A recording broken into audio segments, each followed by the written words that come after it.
this for some time. This is an honorary opening exhibit for the James A. Hard exhibit. He was the longest lived Union combat veteran of the Union Army for the Civil War. James Hard, I don't want to go through the entire program, but I'm going to give a synopsis of kind of where he came from and who he was and what he accomplished. He was born, believe it or not, in Victor, New York, not too far from here. About we don't know if it was 1841 or 1843, there's still discussion on that. But when he was about 4 years old, he moved to Windsor, New York, down near Binghamton, and that's where he grew up. And following that, he had to get a job at the age of about 16, and he was working in a sawmill in Dryden, New York. And at that time, they heard a bunch of men coming along in a wagon making a lot of noise, and they all went out from the sawmill to see what was going on, and somebody said, "We just signed up for the Civil War. President Lincoln has called for volunteers." And so they all talked about that, and Hard decided he wanted to join up, and that's where he joined up. The disparity in the ages, I think he was 17 at the time, and a few months from being 18, and the Army was pretty strict about, you had to be 18 at that time. And so he moved his age back a little bit, so he was, I'm 18 now, and so it went.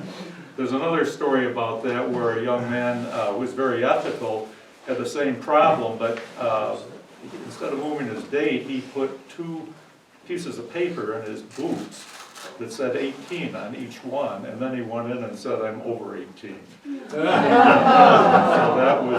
that was good.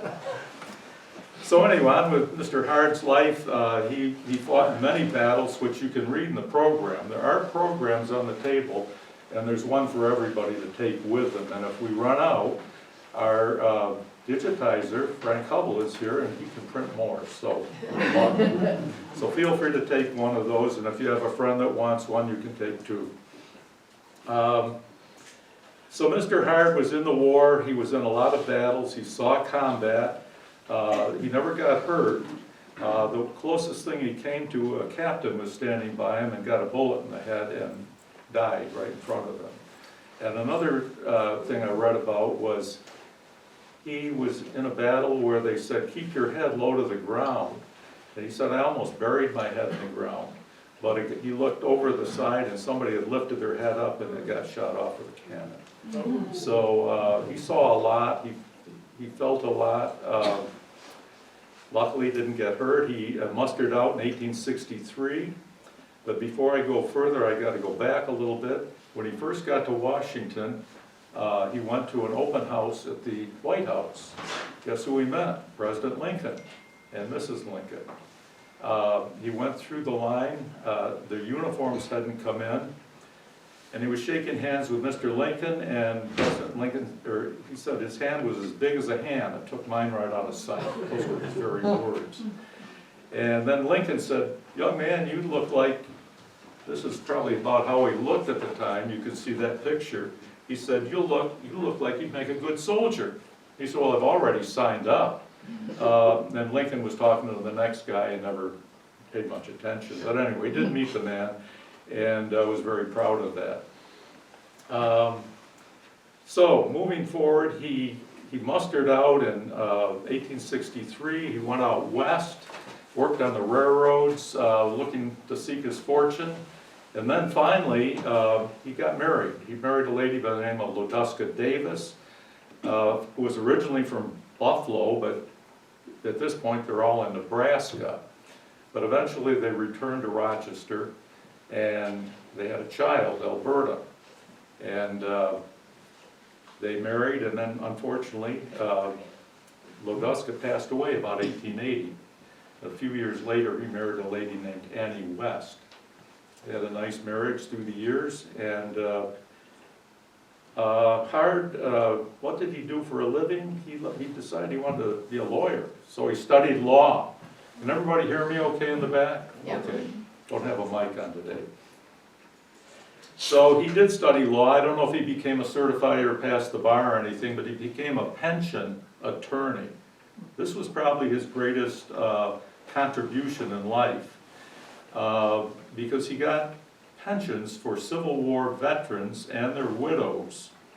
He got 5,000 pensions to his record for these people, so that was quite an accomplishment. This is all in the days before Social Security. So these pensions were really important to these old timers that had survived. He was working in the Reynolds Arcade down in Rochester. That's a very historic building. And his wife Annie became ill, and he had to retire, and he was 86 when he retired. And he went home to take care of her.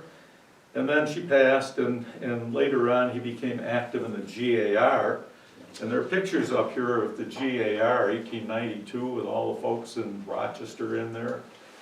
He's up at the top.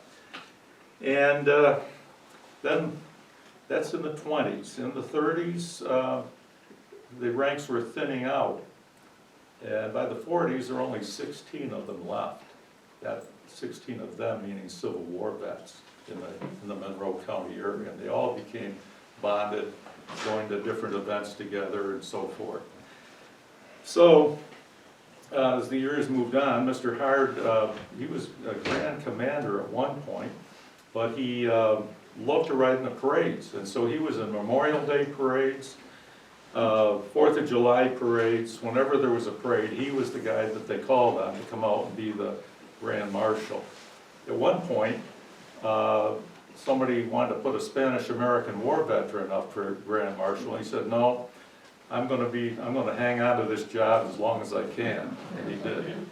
So I got to see him back in 1950, maybe 49, I don't want to give my age away yet, but I was there, and I was on the corner of Main Street and Lake Avenue, and the Memorial Day parade was going by, and I didn't really know who anybody was at that point, but some older gentleman put his hand on my shoulder and said, young man, take a good look at that car, you know who's in there? And I said, no. He says, James Hard, he's the last Civil War veteran.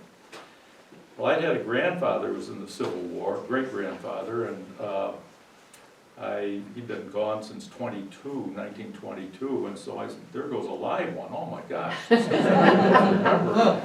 And so after I would read the Democrat occasionally, and Mr. Hard was in there about every other week for some occasion that he was doing. And a lot of these clippings are up on the desk here, and this is like 5% of what exists. They're scrapbooks with so much information on James Hard that it could be a book eventually. So I think we're pretty well through this. I want to come to the part where I had forgotten about James Hard. In my career, I'd gone to college, I was living in other cities and states at the time. I was in the hotel business. But I came home around 1980. Somehow a clipping surfaced that brought it all back to my attention. And then, around 2010, an article came out by Jim Memmott in the Rochester Democrat with Paul Exton here holding James Hard Springfield rifle. I said, oh my gosh, I remember that guy. And I worked up enough nerve and called Paul up, and I said, and we talked and introduced myself and so forth. He was very congenial, and he said, yeah, I've got all Grandpa Hard stuff here. I'm not sure what to do with it. I said, listen, I'm the village historian. Why don't you come up and and that's the history of the whole thing. Paul will talk more about that later. But it was a great experience, and so I've had the pleasure of doing programs on James Hard to try to keep his story alive, because in Rochester, I think Larry, who's here today, is the only one besides myself that remembered him. Now we have the possibility of a lady who Pittsburgh calls Rosie the Riveter, and she's 101. She worked during the Second World War, but she's out doing honor flight today. But Vicki and I have reached out to that family, and hopefully they'll come here. And she's the one that said, I not only remember him, I knew him. So we'll all learn a lot more today if that happens. I think we're getting up to the point where I want to introduce Ken. Ken Freeman. Behind Ken's our right here, and he's right here, and he's the one that's put this exhibit together.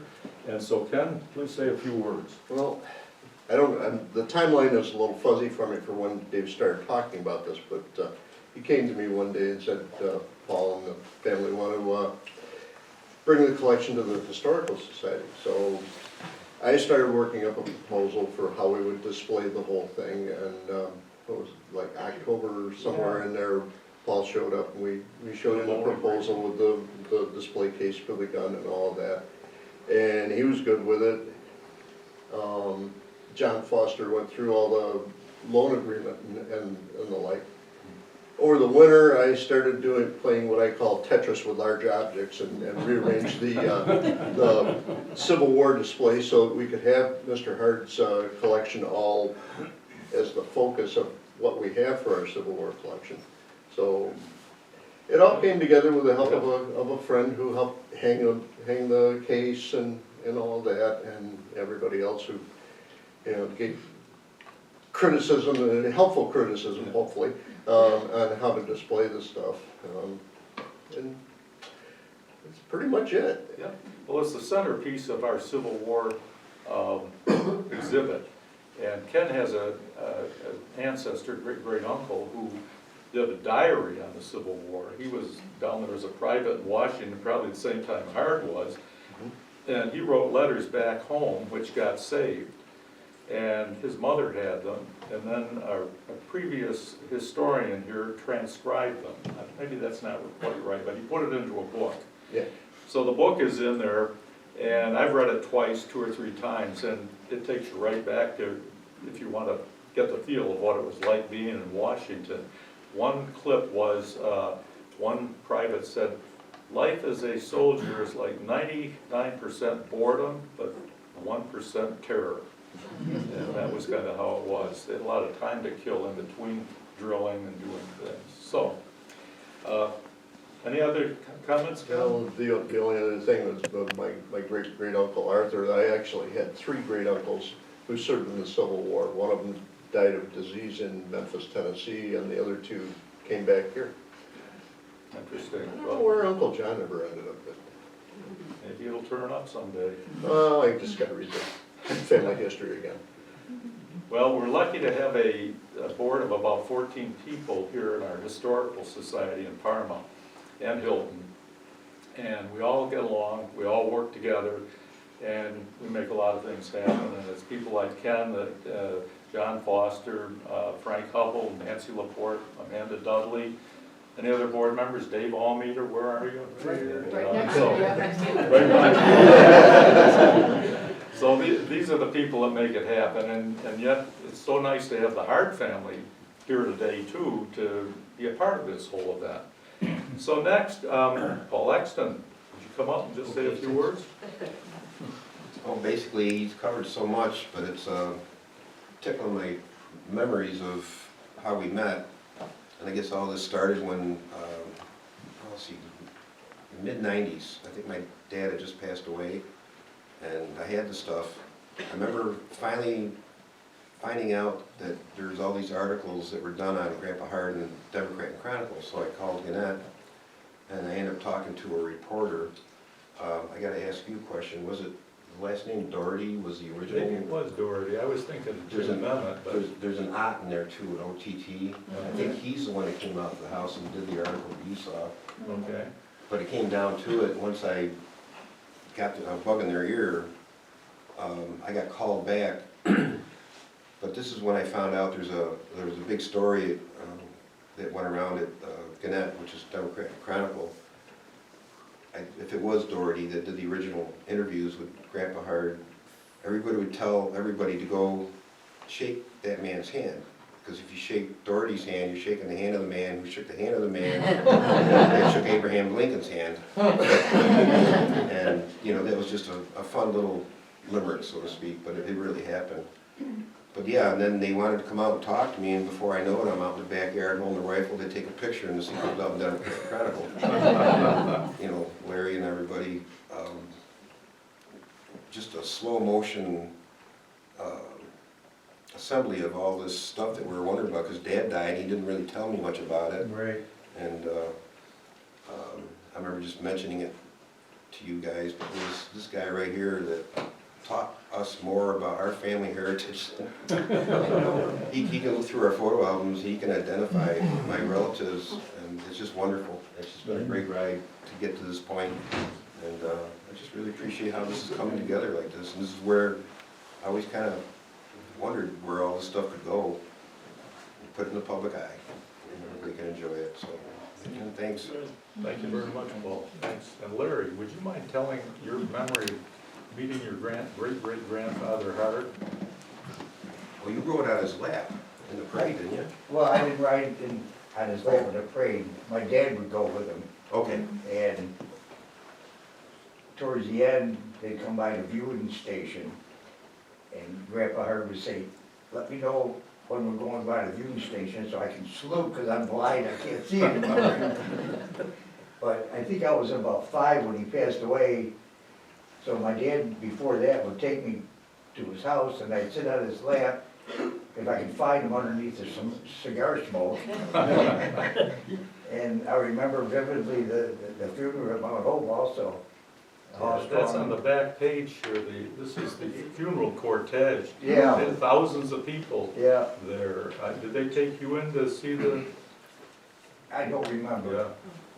But I remember, once they got to the cemetery, they put the casket in an open horse-drawn Okay. carriage with his boots in the stirrups backwards, signifying a fallen soldier.